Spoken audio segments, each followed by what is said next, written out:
Fáilte Rashka Ireland AM. Our next guest is the man who booked Liam Gallagher to belt out bangers in the Paris Opera House, staged a wedding at the Burj Khalifa and organised the wedding of a famous boxer with a guest list of 3,000 people. Please welcome the only man who could probably organise a wedding on the moon. It is CEO of Silver Fox Events, Raj Somaiya. Raj, good morning.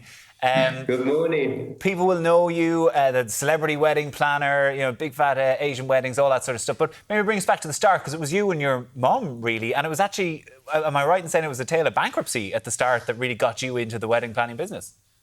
Yeah, that's right. We started off with a few post offices and usual corner shops when we came over here. And then we basically started a flower and balloon business. My mum was the first helium-filled balloon person in sort of the north of England. We had problems with the interest rates and we had to let go of the shops, but we kept the flower and balloon company, moved it home and started from there. And you initially for years focused on the big, wealthy Indian weddings, but have you found now it's kind of just like parties? It's not just weddings. People want this big extravagance for just parties. Yeah, I think we realised post-COVID, so we were doing weddings for about 25 years. And then we basically 2015, when Big Fat came out on Channel 4, we went into destination event management, really, weddings again.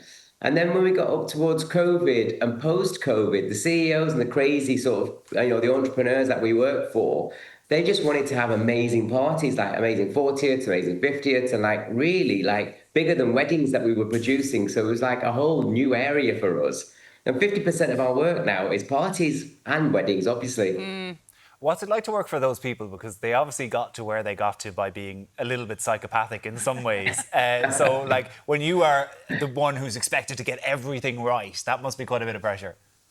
Yeah, I mean, these guys are, they've not built, amazing businesses and like they're not CEOs for no reason. They're proper into detail. They're very OCD. And if they're parting with whatever amount of money and they want their 50th birthday party doing, they need it so accurately done. They'll remember every detail, how the plate needs to be laid, what the saxophone's playing at a particular time. So when you're going through about 1,000 details on a 50th birthday party, he or she is watching every single detail. They're really on it with us.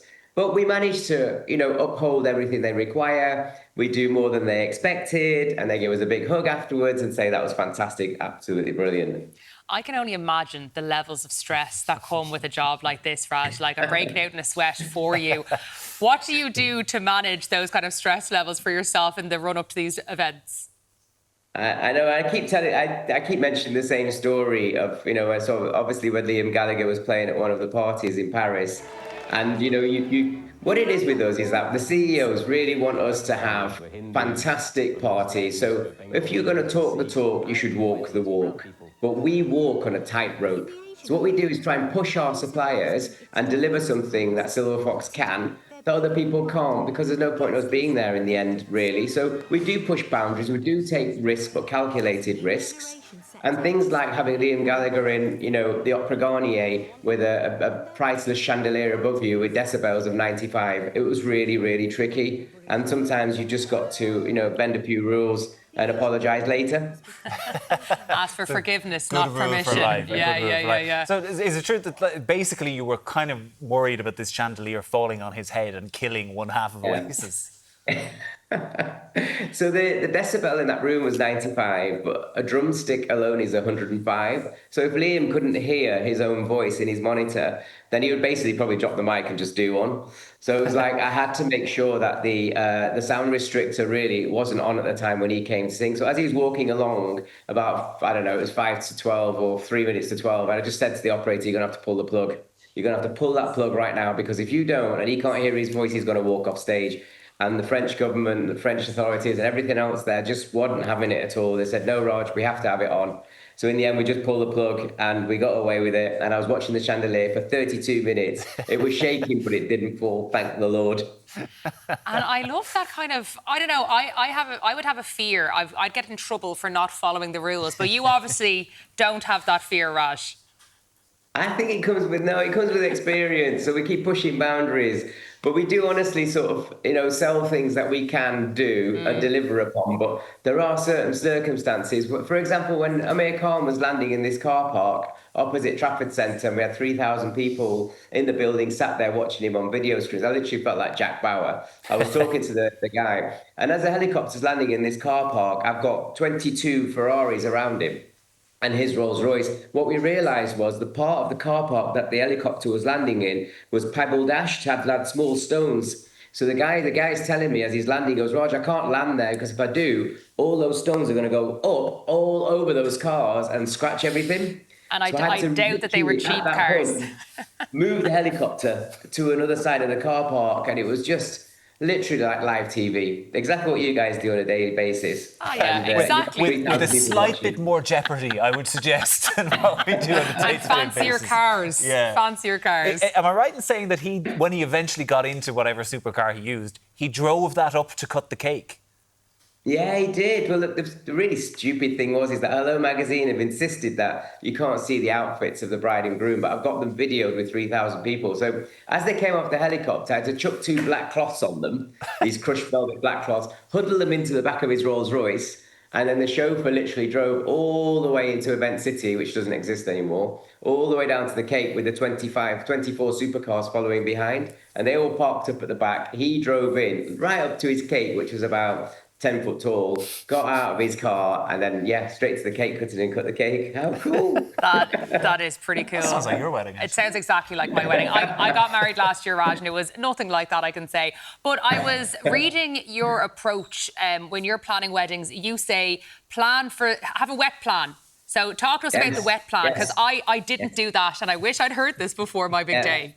Yeah, okay. The weather's changed. As we all know, the world's changed.